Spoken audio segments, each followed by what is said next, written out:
ఒక్కసారి కొమ్మూరి గోల్డ్ కి కాల్ చేయండి. తాకట్లో ఉన్న మీ బంగారాన్ని విడిపించి మార్కెట్ ప్రైస్ కి వాళ్ళు కొనుక్కుని మిగతా డబ్బులు మీకు ఇచ్చేస్తారు. హలో అండి, అందరికీ నమస్కారం.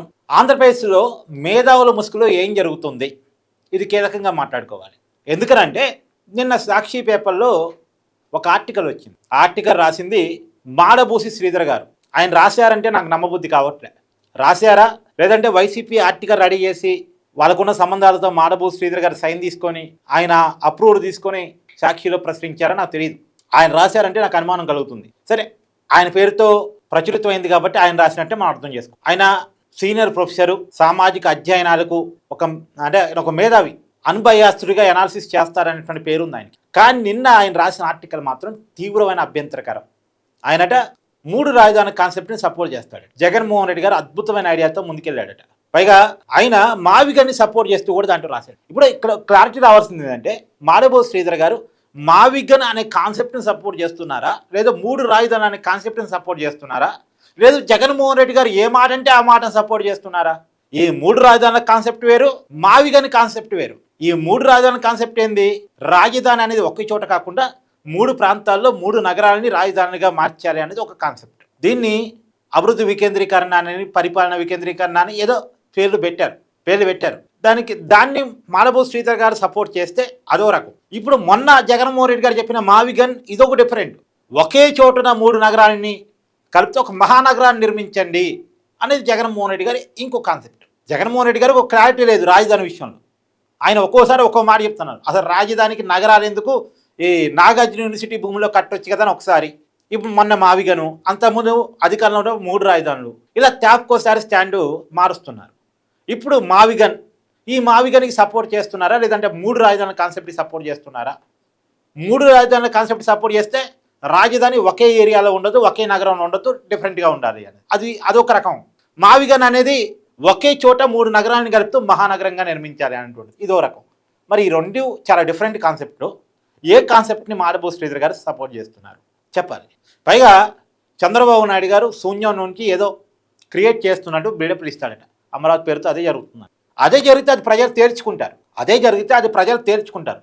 అమరావతిలో నిజంగా అభివృద్ధి జరుగుతుందా లేదా, అమరావతి చంద్రబాబు నాయుడు గారు చెప్పినట్టు నిర్మాణం అయిద్దా లేదా తేల్చుకుంటారు. రెండోది, అభివృద్ధి వికేంద్రీకరణ గురించి మాడబోసి శ్రీధర్ గారు చెప్పారు కదా.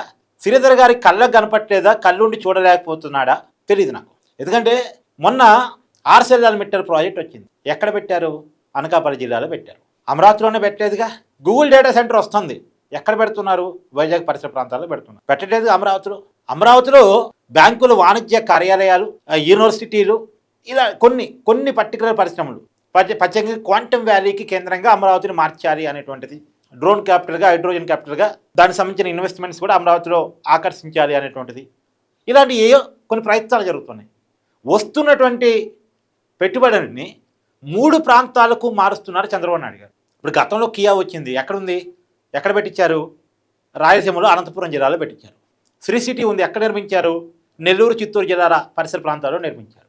అవునా కదా? ఇవన్నీ కళ్ళ కనపడుతున్నాయి కదా. అంటే అభివృద్ధిని వికేంద్రీకరించడం, ఒకే చోట అభివృద్ధి కేంద్రీకరణ కాకుండా చూడటం అనేది చంద్రబాబు నాయుడు గారు చేస్తున్న ప్రయత్నం మన కళ్ళ ముందు కనపడుతుంది కదా. ఇది మాడబోసి శ్రీధర్ గారికి ఎందుకు కనపడలేదు? పోనీ జగన్మోహన్ రెడ్డి ఏమన్నా 3 ప్రాంతాలకు అభివృద్ధి వికేంద్రీకరణ చేయగలిగాడా? అసలు అభివృద్ధిని చూపించాడా? ఒక పరిశ్రమను తీసుకొచ్చి పలానా చోట పెట్టుబడి పెట్టించడం అనేది జరిగిందా?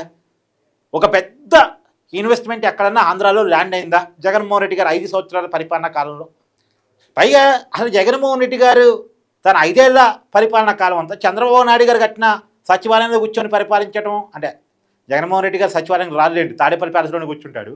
అసెంబ్లీ సమావేశాలు చంద్రబాబు నాయుడు గారికి కట్టిన అసెంబ్లీ సమావేశంలో, అంటే అసెంబ్లీ భవనంలోని సమావేశాలు పెట్టడం తప్ప తను ఒక బిల్డింగ్ కట్టాడా రాష్ట్రానికి? తను ఉండటానికి రుషికొండ ప్యాలెస్ కట్టుకున్నాడు, పక్కన పెట్టండి. మరి దీన్ని మాడబోసి శ్రీధర్ ఎందుకు క్వశ్చన్ చేయలేడు? ఇప్పుడు 3 రాజధానుల కాన్సెప్ట్కే ఒక మాడబోసి శ్రీధర్ ఆయన దానికి సపోర్ట్ అయితే తెలంగాణలో కూడా 3 రాజధానులు పెట్టమని అంటాడా? ఎందుకంటే తెలంగాణ సంబంధించిన మేధావి ఆయన కాబట్టి. హైదరాబాదు, వరంగల్, ఖమ్మం, లేదు హైదరాబాదు, వరంగల్, ఆదిలాబాదు అన్ని ఏరియాలకు ఉన్నట్టు ఉంటుంది కదా. ఒక హైదరాబాద్ రాజధాని వద్ద 3 రాజధానులు పెట్టమని అంటాడా? ఏమిటండి, ఏమన్నా అవగాహన ఉంది అసలు మాడబోసి శ్రీధర్ గారికి?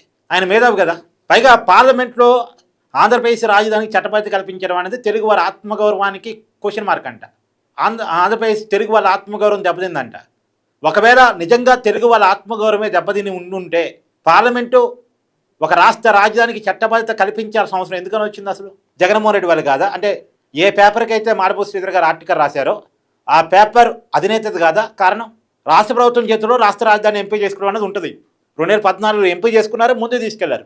కానీ 2019లో రాష్ట్ర ప్రభుత్వం చేతుల్లో ఉంటుంది కదా అని చెప్పేసి రాజధానితో గేమ్ ఆడాడు జగన్మోహన్ రెడ్డి. రాష్ట్రానికి రాజధాని ఏంటి అనే దానికి క్వశ్చన్ మార్క్ చేశాడు జగన్మోహన్ రెడ్డి. రేపొద్దున అలాంటి క్వశ్చన్ మార్క్ ఉండొద్దు, పెట్టుబడిదారులకి క్వశ్చన్ మార్క్ ఉండొద్దు అనే కారణం చేత పార్లమెంట్లో చట్టం చేపించాడు. పార్లమెంటు చట్టబద్ధత తీసుకొచ్చేలా ప్రయత్నం చేశారు చంద్రబాబు నాయుడు. పార్లమెంట్లో చట్టబద్ధత అవసరం అనుకుంటే 2015లోనే అడిగేవాళ్ళు, కానీ అడగలేదుగా. ఇప్పుడే ఎందుకు అడిగారు? ఇప్పుడే ఎందుకు చట్టబద్ధత తీసుకురావడం జరిగింది? కారణం జగన్మోహన్ రెడ్డి. జగన్మోహన్ రెడ్డి రాజధాని పేరుతో ఆడిన గేమ్ ఇది. మాడభూ శ్రీధర్ తెలియదా? పైగా రాజధానిని పార్లమెంట్ డిసైడ్ చేయటం తెలుగు వాళ్ళ ఆత్మగౌరవానికి ఇబ్బంది అనిపిస్తే హైదరాబాద్ 10 సంవత్సరాల పాటు కామన్ క్యాపిటల్గా ఉంటుంది, తర్వాత తెలంగాణ క్యాపిటల్గా ఉంటుందని అదే విభజన చట్టంలో పార్లమెంట్లో చెప్పారు. మరి హైదరాబాద్ తెలంగాణ క్యాపిటల్ అన్నప్పుడు అసలు క్యాపిటల్ గురించి చెప్పడానికి నువ్వెవరు? అది రాష్ట్రాలు డిసైడ్ చేసుకుంటే అని ఆ రోజు మాడభూ శ్రీధర్ ఎందుకు మాట్లాడలేకపోయాడు? అంటే మేధావుల ముసుగులో జనాన్ని కన్ఫ్యూజ్ చేయడానికి, రాజకీయ పార్టీలకు ఊడిగం చేయడానికి ఎలా ముందుకు వస్తారు అనడానికి ఇవన్నీ నేను ఎగ్జాంపుల్స్ చెప్తున్నానండి. ఎక్కడ కూడా పాయింట్ టు పాయింటే సబ్జెక్టే మాట్లాడుతున్నాను, వ్యక్తిగతంగా వెళ్ళట్లేదు. అలాగే ప్రొఫెసర్ కె నాగేశ్వర్ ఉంటాడు, మావిగన్ని ఆయన ఖండించారు. ప్రొఫెసర్ కె నాగేశ్వర్ ఖండించారు, సంతోషం. కానీ అదే రోజు మళ్ళా జగన్మోహన్ రెడ్డి గారికి ఇబ్బంది అనుకున్నాడు ఏమో, వెంటనే ఇంకో స్టాండ్ మార్చి ప్రత్యేక హోదా ఏమైంది, విభజన చట్టంలో చాలా హామీలు తెలుగు రాష్ట్రాలకు ఉన్నాయి కదా, అవి ఎందుకు అమలు చేయట్లేదని అడిగారు. ఆ హామీల గురించి అడగటాన్ని క్వశ్చన్ చేయట. వైజాగ్ రైల్వే జోన్ గురించో లేదా ప్రత్యేక హోదా గురించో లేదా ఇంకొక సమస్యల గురించో ప్రస్తావించడాన్ని నేను తప్పు పడట. మాట్లాడాలి, తెలుగువాడిగా మాట్లాడాలి. కానీ అది ఎప్పుడు మాట్లాడాలి, ఏ సందర్భంలో మాట్లాడాలి? పార్లమెంట్ సమావేశాలు స్టార్ట్ అయ్యే ప్రతి సందర్భంలో మాట్లాడాలి. కానీ అప్పుడెప్పుడు మాట్లాడకుండా ఏదో అమరావతికి చట్టబద్ధత కల్పిస్తున్నటువంటి సమయంలో మాట్లాడటం అంటే దాని ఉద్దేశం ఏంది? ఆ చట్టబద్ధత సంబంధించినటువంటి ఇమేజ్ టీడీపీకి రావద్దనా, చంద్రబాబుకి రావద్దనా? అంటే ఒక ఇమేజ్ని అడ్డుకునే ప్రయత్నమా? ఒక మంచి ప్రయత్నం జరుగుతుంటే ఆ ప్రయత్నం వరకు ఆరో సబ్జెక్ట్ ఏంది? అమరావతి చట్టబద్ధత వరకు సబ్జెక్టు. నువ్వు మిగతా టైంలో 100 మాట్లాడు, 100 క్వశ్చన్లు అయ్యి నువ్వు ఆ రోజున ఎందుకు సెలెక్ట్ చేసుకుంటున్నావు? పెళ్లి కొడుకు మీద పెళ్లి కూతురు తరపు వాళ్ళకి కంప్లైంట్స్ ఎప్పుడు ఉండాలి? పెళ్లి చూపుల సమయంలో ఉండాలి, పెళ్లి చేసుకుంటున్న సమయంలో కాదు కదా. పెళ్ళి అయిపోతున్నటువంటి తాళి కడుతున్నాడు అన్న ఆ సందర్భంలో కాదు కదా. అంటే నువ్వు మాట్లాడితే ప్రతి సందర్భంలో మాట్లాడు, పార్లమెంట్ సమావేశాలు స్టార్ట్ అయ్యేటువంటి ప్రతి సందర్భంలో మాట్లాడు, తప్పలేదు. మాట్లాడాలి కూడా. పశ్చిమ గోదావరి గురించి మాట్లాడాలి, రైల్వే జోన్ గురించి మాట్లాడాలి, తెలంగాణకు రావాల్సినటువంటి రైల్వే కోచ్ గురించి మాట్లాడాలి, తెలంగాణకు రావాల్సిన యూనివర్సిటీల గురించి మాట్లాడాలి, విభజన సమస్యల పరిష్కారానికి తెలుగు రాష్ట్రాల మధ్య ఉన్న విభేదాలని పరిష్కరించడానికి కేంద్ర ప్రభుత్వం తీసుకోవాల్సిన బాధ్యత గురించి మాట్లాడాలి, నీటి పంపకాల గురించి మాట్లాడాలి, ఆస్తుల పంపకాల గురించి మాట్లాడాలి. కానీ ఇవేం మాట్లాడరా పెద్ద మనిషి. మొన్న బస్ భవన్లో ఏపీకి సంబంధించినటువంటి కేటాయించినటువంటి రూమ్కి తెలంగాణ వాళ్ళు అంటే తాళం వేసి ఉంటే పగలగొట్టారు. అది దానికి కారణం ఎవరు తప్ప నేను అన్న అక్కడ. కానీ ఆస్తుల విభజన కాకపోవడమే కారణం. ఆంధ్ర తెలంగాణ కాన్ఫ్లిక్ట్ ఎందుకు వస్తుంది? నాగార్జున సాగర్ ప్రాజెక్టు దగ్గర ఏపీ పోలీసులు తెలంగాణ పోలీసులు కొట్టుకునే పరిస్థితి దాకా ఎందుకు వస్తుంది? దీనికి బాధ్యత తీసుకోవాల్సిన కేంద్రం బాధ్యత ఎందుకు తీసుకోవట్లేదు? ఇది అడగండి, రెగ్యులర్ టైంలో అడగండి, పార్లమెంట్ సమావేశాలు జరుగుతున్న ప్రతిరోజు అడగండి, ప్రతి సమావేశం అప్పుడు అడగండి. కానీ అప్పుడెప్పుడు అడగకుండా అమరావతికి చట్టబద్ధత కల్పిస్తున్న సమయంలోనే అడగటువంటి ఏంటి దాని ఉద్దేశం? అంటే ఇంటెన్షన్స్ మనం ఇక్కడ అర్థం చేసుకోవాలి. మేధావుల ముసుగులో ఏం జరుగుతుంది అన్నట్టు. ఈ మేధావులు వైసీపీకి ఎంత స్పాన్సర్ అంటే మేధావి ప్రజల కోసం ఉండాలి. ఇప్పుడు నేను ఉన్నానండి, ప్రజలకి ఇబ్బంది కలిగినప్పుడు, పేద ప్రజలకు ఇబ్బంది కలిగినప్పుడు నేను ఎవరి తరపునైనా ఎవరైనా క్వశ్చన్ చేయడానికి వెనకాను. మన వెలుగుమట్ట దగ్గర రేవంత్ రెడ్డి గారు ప్రజలు ఇల్లు కూల్చేశాడు. ఈ మేధావులు ఎవరైనా మాట్లాడారా? ప్రొఫెసర్ కె నాగేశ్వర మాట్లాడా వెలుగుమట్ట ఇష్యూ మీద? రేవంత్ రెడ్డిని క్వశ్చన్ చేశాడా? తొమ్మన నాగేశ్వరని క్వశ్చన్ చేశాడా? పొంగులేటి శ్రీనివాసరెడ్డిని క్వశ్చన్ చేశాడా? ఒకప్పుడు ఆయన ఎమ్మెల్సీ చేసిన జిల్లా కదా ఖమ్మం జిల్లా. కానీ మేము మాట్లాడాం, మేము క్వశ్చన్ చేశాం. నిజానికి ఆయన ప్రభుత్వాన్ని క్వశ్చన్ చేయాలనుకుంటే ఇవాళ కూడా ఏపీ ప్రభుత్వాన్ని క్వశ్చన్ చేయొచ్చు. ఒకవేళ ఏపీ ప్రభుత్వాన్ని చంద్రబాబు నాయుడు వ్యతిరేకించాల్సుకుంటే ఇవాళ కూడా ఆరోగ్యశ్రీ ఏదో నెట్వర్క్ ఆసుపత్రులు సమ్మె ప్రకటించాయట, ఆరోగ్యశ్రీ అమలు కావట్లేదట. దాని గురించి మాట్లాడండి, ఎవరికి అభ్యంతరం లేదు. పబ్లిక్ ఇష్యూస్ మీద మాట్లాడితే ఎవరికి అభ్యంతరం లేదు, మాట్లాడచ్చు. కానీ అవి మాట్లాడరు, అవి మాట్లాడే దమ్ము ఉండదు.